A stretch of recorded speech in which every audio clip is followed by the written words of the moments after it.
scale থিটা cosec থিটা sec theta আৰু কট থিটা এইবিলাক এনেকৈ মানে বুজোৱাৰ কাৰণে বনাইছোঁ যে ঘুমাই দিলে তো মানে কসেক থিটা দেখা যাব আৰু এনেকৈ ঘুমাই দিলে সাইন থিটা দেখা যাব আৰু এইটো বনাইছোঁ নাম্বাৰলেছ মানে অখণ্ড সংখ্যা হয় সেইবিলাক এইটো মানে এনেকৈ টানিলে ঋণাত্মকত যাব আৰু এইটো টানিলে ধনাত্মকত যাব আৰু এইটো যিটো কম্পাছ হয় এইটো এনেকৈ ঘুমালে এইটো মানে কোন দেখাব আৰু এইবিলাক ফৰ্মুলা হয় আলেকজাণ্ডাৰ ফৰ্মুলা আৰু এইটো মানে ত্ৰিভুজ কিমান ধৰণৰ হ'ব পাৰে সেইবিলাক আৰু ইয়াতে এইটো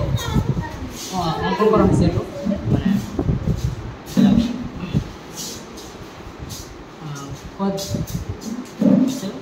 কোঅৰ্ডিনেটৰ প্লান মানে এইবিলাক মানে আৰু মানে